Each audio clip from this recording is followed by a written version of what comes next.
En tant que recruteur, quel est selon vous le moyen le plus efficace de chercher un emploi? Quelle est votre méthode préférée? Cela m'a fait réfléchir, peut-être que je devrais les classer dans l'ordre de ce que je pense être le plus efficace par rapport au moins efficace. C'est donc ce que je vais faire dans cette vidéo. Salut tout le monde, c'est Brian de A Life After Layoff. Aujourd'hui, je vais vous parler du processus de recherche d'emploi, de ce à quoi vous devriez consacrer votre temps et de ce qui n'est probablement pas très utile. Et si j'étais moi-même en pleine recherche d'emploi, ce sont les activités sur lesquelles je concentrerais probablement mon temps pour obtenir le meilleur rendement pour mon investissement. Dans cette vidéo, je vais présenter 15 différentes méthodes de recherche d'emploi et les classer de la pire à la meilleure. Avant d'aller plus loin, si vous voulez plus de contenu lié à la carrière venant d'un recruteur, vous êtes au bon endroit. Je vous encourage à vous abonner en cliquant sur le bouton. N'oubliez pas de cliquer sur la cloche de notification pour ne rien manquer. Parlons maintenant de mon approche des classements pour cette vidéo. Maintenant, je l'admets, je vais être très subjectif dans mon classement, et je ne vais probablement pas étayer cela avec beaucoup de faits. Avant de tirer des conclusions hâtives, sachez que j'ai 20 ans d'expérience dans l'interview et l'embauche de milliers de personnes dans certaines des plus grandes entreprises du monde. Je connais bien les différentes façons de rechercher un emploi. Et je vais simplement me baser sur mon expérience personnelle et je vais aussi faire quelques suppositions. Si vous êtes en recherche d'emploi active, votre objectif est probablement de trouver un poste rapidement. Vous souhaitez consacrer un minimum de temps à votre recherche d'emploi afin d'obtenir le meilleur retour sur investissement possible. Et je dirais aussi que certaines de ces méthodes favorisent également l'ouvrier par rapport au col blanc et vice-versa. Et j'essaierai de faire cette distinction lorsque je donnerai mon évaluation, et je ne vais pas les classer dans l'ordre. Je vais simplement attribuer un score entre 1 et 10, 10 étant le meilleur rapport qualité-prix et 1 étant le moins bon rapport qualité-prix. Plusieurs méthodes pourraient donc avoir le même classement. Sans plus attendre, voici les classements. Le démarchage téléphonique arrive en première position des méthodes de recherche d'emploi. Le démarchage téléphonique est littéralement l'acte de solliciter un emploi sans savoir si l'employeur en a un ou non. Auparavant, le démarchage téléphonique consistait à décrocher un téléphone, appeler un standard, demander le service des ressources humaines et essayer de savoir quel poste était disponible. Ou vous pourriez vous présenter à l'improviste au bureau et tenter de remplir une demande. Ou potentiellement contacter quelqu'un sur LinkedIn et lui envoyer une note sans connaître les emplois disponibles en disant simplement que vous cherchez un emploi. Voici mon curriculum vitae, faites-en ce que vous voulez. En tant que recruteur d'entreprise, je dirais que les appels à froid ne fonctionnent presque jamais. L'énergie dépensée pour ces appels, surtout en se rendant physiquement sur place, n'est probablement pas une bonne utilisation de votre temps. Je donne à l'appel à froid une note de 1/10. C'est quelque chose que je ne ferais pas si j'étais en recherche active d'emploi. Le deuxième est les médias sociaux. Si vous suivez une entreprise sur Instagram, Facebook, YouTube, LinkedIn ou n'importe quel autre réseau social et que vous interagissez avec eux, vous pourriez être remarqué par une équipe de recrutement et décrocher un entretien. Les chances que cela se produise sont infimes. La raison principale est que les ressources humaines et les recruteurs ne vérifient généralement pas les médias sociaux.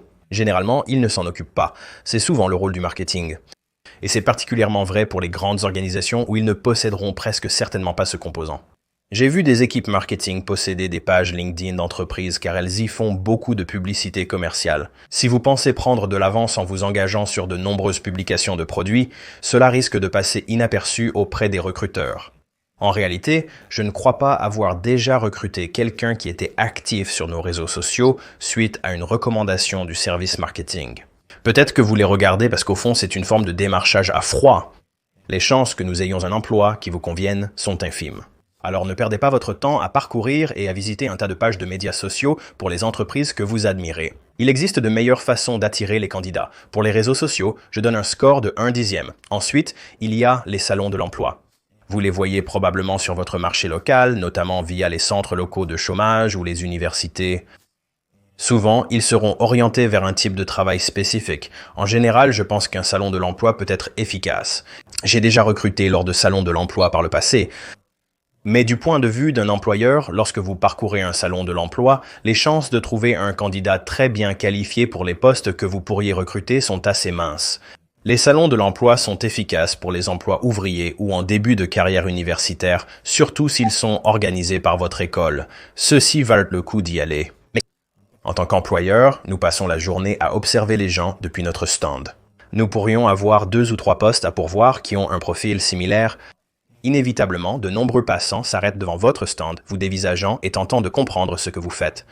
Vous leur parlez pendant un petit moment et sur une journée entière à tenir un stand, peut-être que je repars avec 1 ou 2 curriculum vitae qui me plaisent particulièrement. Mais le fait est que s'ils sont bons et que nous pourrions avoir un poste potentiel pour lequel nous serions intéressés à les interviewer, ils sont également sollicités par cet employeur, cet employeur, cet employeur et cet employeur.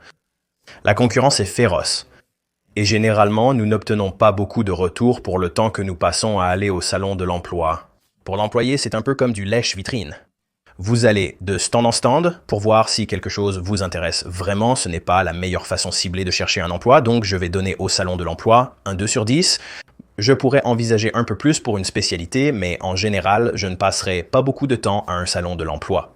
Si vous êtes sérieux pour trouver rapidement un emploi, la prochaine grande façon est à travers des événements de l'industrie, autrement dit, le réseautage en personne. Similaire à un salon de l'emploi, vous allez essentiellement dans un grand mélangeur de réseautage et essayer de vous mêler à des gens de votre industrie, c'est le but. En général, c'est une manière très peu ciblée de chercher un emploi. C'est un peu gênant d'entrer dans une pièce et de se mêler à des inconnus. Vous devez un peu faire des petites discussions étranges et les chances que quelqu'un ait réellement un emploi pour lequel vous seriez qualifié et intéressé en même temps sont vraiment, vraiment minces. Cela ne veut pas dire que c'est impossible d'obtenir un emploi ainsi, mais en général, les chances sont faibles. Au moins, si vous allez à une réunion qui est relativement ciblée, ou peut-être c'est une association qui a les bonnes personnes qui pourraient potentiellement être là comme des responsables du recrutement et qui sait pourrait se transformer en entretien. Mais au minimum, vous établissez des contacts durables pouvant mener à des opportunités des mois ou des années plus tard. Il existe des techniques plus efficaces pour travailler la salle que je pourrais détailler dans une autre vidéo. Je donne un 3 sur 10 aux événements de l'industrie car ils ne sont pas très ciblés et ne sont probablement pas la meilleure utilisation de votre temps. Si vous êtes introverti, participer à des événements de réseautage peut être difficile. Les forums en ligne constituent une autre excellente façon de chercher un emploi. Vous pourriez donc aller sur Reddit, vous pourriez aller sur n'importe quel nombre de forums technologiques. Et il y a beaucoup de forums spécialisés pour beaucoup de différents types d'emplois. Sur LinkedIn, il existe des forums et des groupes permettant de réseauter avec des personnes de votre secteur. Je dirais encore une fois que ce n'est pas un recrutement très ciblé. Vous n'avez généralement pas un emploi auquel vous postulez spécifiquement et tout le monde essaie potentiellement de se battre pour le même emploi. Donc, même si vous faites passer le message que vous recherchez un certain type de travail et qu'un ou deux employeurs y répondent, tout à coup, c'est comme une frénésie alimentaire et tout le monde dans ce forum se jette sur ces opportunités. Donc, maintenant, vous devez vous battre pour vous faire remarquer et essayer d'obtenir ce premier entretien. En tant que recruteur, j'ai embauché sur certains forums technologiques, surtout pour des candidats ayant démontré expérience et expertise dans un sous-genre précis. Si vous excellez dans les domaines du forum et n'êtes pas en recherche active d'emploi, c'est un excellent moyen pour un recruteur de vous trouver grâce à votre engagement dans la communauté et vos publications qui pourraient fortement intéresser un employeur. En tant que demandeur d'emploi, vous vous demandez si vous devriez consacrer beaucoup de temps à construire un répertoire de connaissances pour impressionner les recruteurs potentiels. Ce n'est pas une mauvaise chose à faire, mais ce n'est probablement pas la meilleure utilisation du temps si vous cherchez à obtenir rapidement un emploi et à vous remettre sur pied. Je donnerai au forum en ligne 3/10, la prochaine grande manière de chercher un emploi est à travers les associations professionnelles. Et c'est si vous êtes dans une industrie qui a une grande association professionnelle, dans les ressources humaines, la Société pour la gestion des ressources humaines, Société pour la gestion des ressources humaines, possède des chapitres dans la plupart des grandes villes. Donc si je voulais entrer et participer à ce chapitre, je vais être entouré de personnes qui sont très spécifiquement concentrées sur ce type de genre. Et surtout, si je peux entrer et faire connaître mon nom, peut-être que je fais partie du comité ou que je m'implique d'une manière ou d'une autre où les gens commencent à me voir comme plus expert, cela pourrait être une bonne façon de vous faire connaître, surtout si vous êtes hyper concentré sur un marché du travail local particulier. Cela va probablement être plus orienté vers le col blanc que le col bleu. Je donnerai aussi un 4 sur 10 à celui-ci. La prochaine grande façon de chercher un emploi est sur le site web d'une entreprise. Et cela signifie aller directement à une entreprise que vous admirez et chercher sur leur site web et postuler directement pour un emploi. Vous contournez le tableau des offres d'emploi et vous vous dirigez directement vers leur système de suivi des candidatures. La bonne nouvelle à ce sujet est que si vous êtes à la recherche d'un emploi, votre curriculum vitae sera vu. Que votre curriculum vitae soit ou non sélectionné pour un premier entretien est une autre histoire, mais il devrait être vu par le recruteur. Parfois, s'il est sur un tableau d'offres d'emploi externe, il n'est pas automatiquement filtré dans le système de suivi des candidatures. Par exemple, lorsque je recrutais beaucoup sur Indeed, j'y postais des offres d'emploi et des candidats postulaient, mais ils n'étaient pas dans mon système de suivi des candidatures. Et donc je devais me souvenir d'aller sur Indeed pour vérifier et filtrer ces candidats. Alors que nous préférons les avoir tous au même endroit.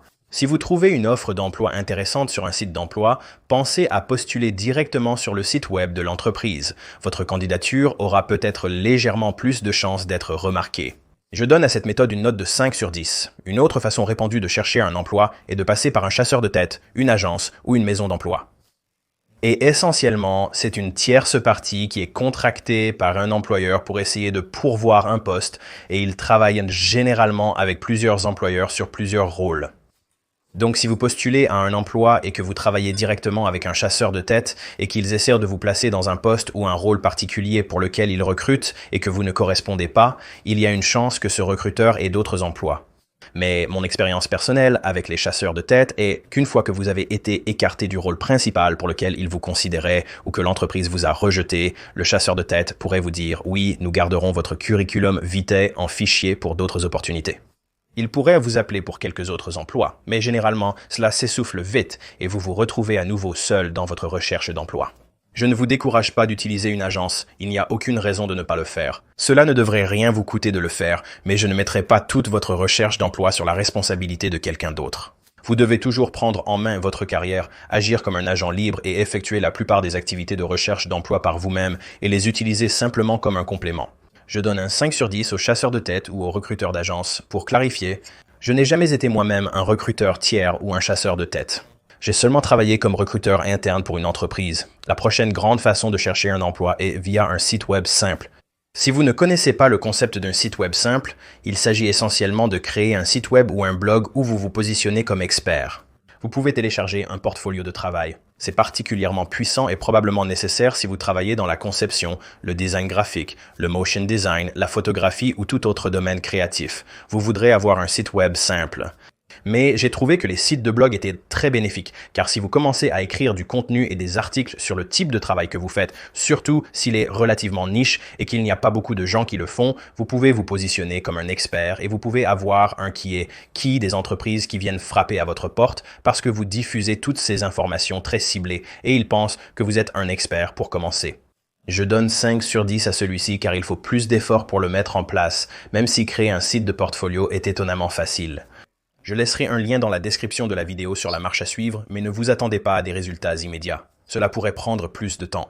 L'utilisation d'un tableau d'offres d'emploi est la méthode la plus répandue pour chercher du travail. Donc, vous allez sur LinkedIn ou Indeed ou un autre endroit, vous voyez une offre d'emploi active, vous préparez un curriculum vitae et vous l'envoyez. Le souci avec cette approche est que vous êtes en compétition avec de nombreux autres candidats, sans savoir comment vous vous positionnez face à eux. Il peut être décourageant de voir qu'un millier d'autres personnes ont déjà postulé à une offre d'emploi avant vous, remettant en question l'intérêt de candidater. N'oubliez pas que les employeurs utilisent non seulement les offres d'emploi, mais aussi diverses autres méthodes pour trouver les candidats idéaux.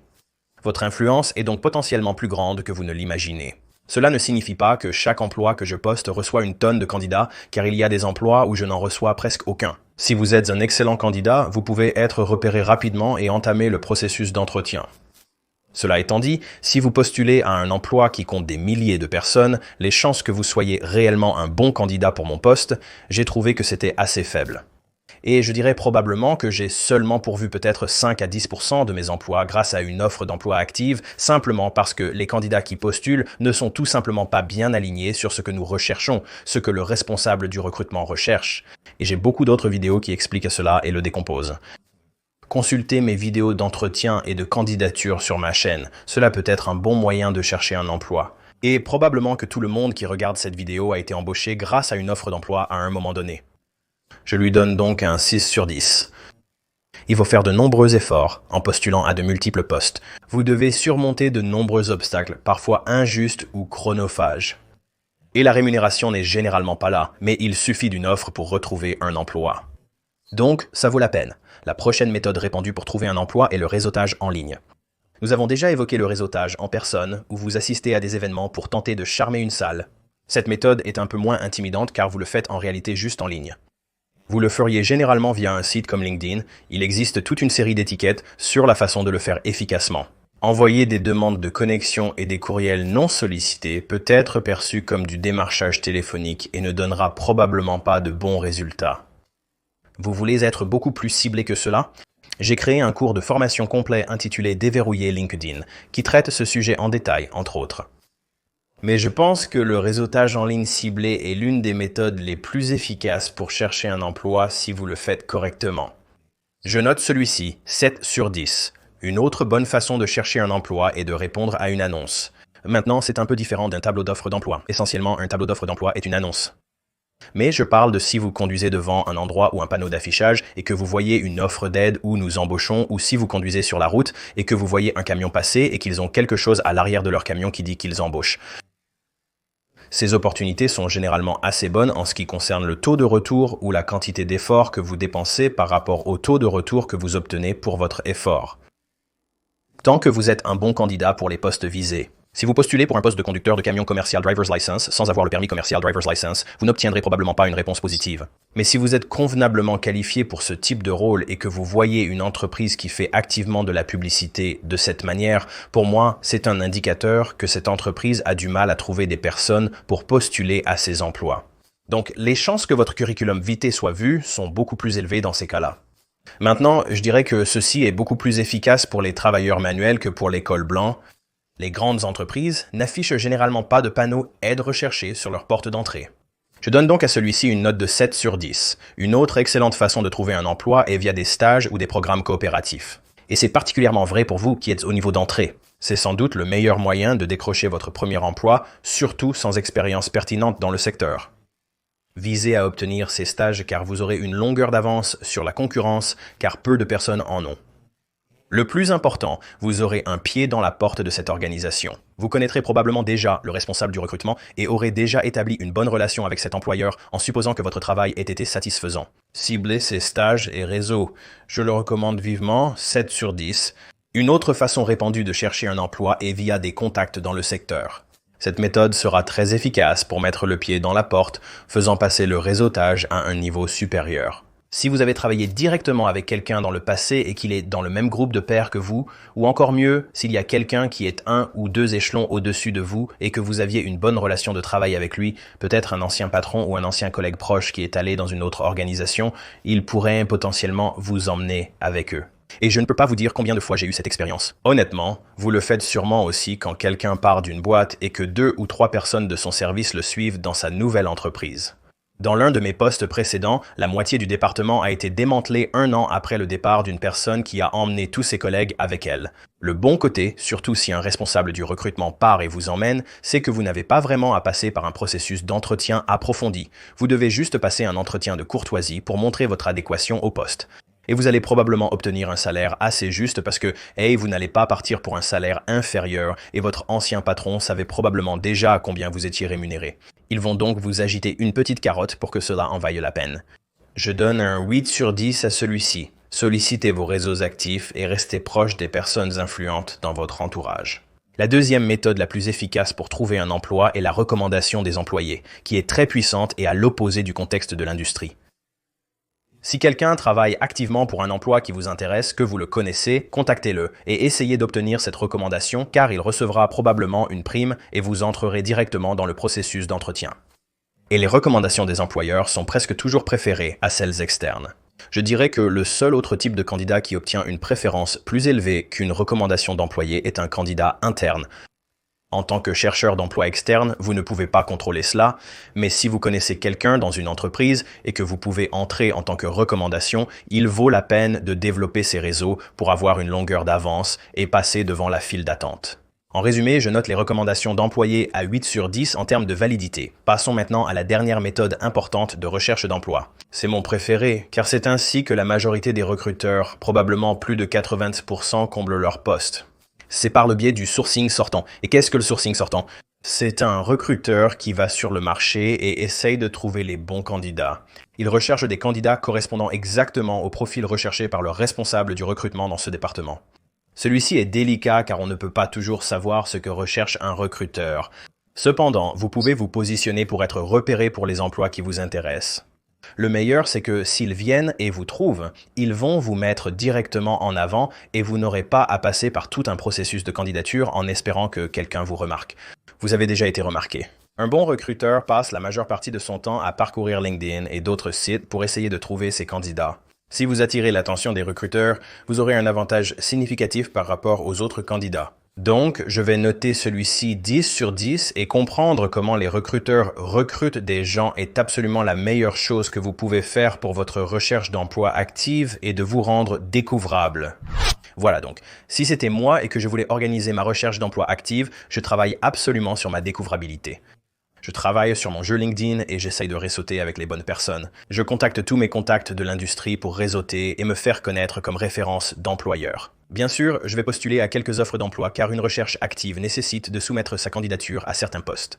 J'espère donc que cela a été utile et que cela lève un peu le voile sur le recrutement et la façon dont les recruteurs envisagent le processus de recrutement et plus important encore, comment maximiser vos résultats en consacrant du temps et de l'énergie aux choses qui vont réellement porter leurs fruits pour vous. Si vous avez besoin de plus d'aide dans votre recherche d'emploi, c'est ma spécialité. Mon site web lifeafterlayoff.com vous enseigne beaucoup de choses dont j'ai parlé ici. Allez le consulter pour en savoir plus. De nombreuses ressources gratuites et articles sont disponibles. Pour une aide plus spécialisée, je propose des séances de coaching privées en tête-à-tête. Je partage mes connaissances approfondies à travers des formations, dont la première est Resume Rocket Fuel. Mais pour être remarqué par les recruteurs comme moi, vous devez avoir un curriculum vitae irréprochable. Resume Rocket Fuel vous enseignera comment y parvenir, car une fois la première entrevue passée, vous devez continuer à vous vendre durant tout le processus pour décrocher l'offre. Et c'est là que se trouve le bootcamp ultime pour les chercheurs d'emploi. Considérez-le comme une formation à l'entretien d'embauche. Il va vous guider à travers chaque étape de ce processus d'entretien. Finalement, comment négocier l'offre et atteindre cette ligne d'arrivée? Et bien sûr, j'ai déjà parlé de débloquer LinkedIn, donc beaucoup de ressources. Là, mon objectif est de vous aider à accélérer votre recherche d'emploi et à retourner sur le marché aussi rapidement que vous pouvez apprécier, regarder et comme toujours, nous vous verrons sur le prochain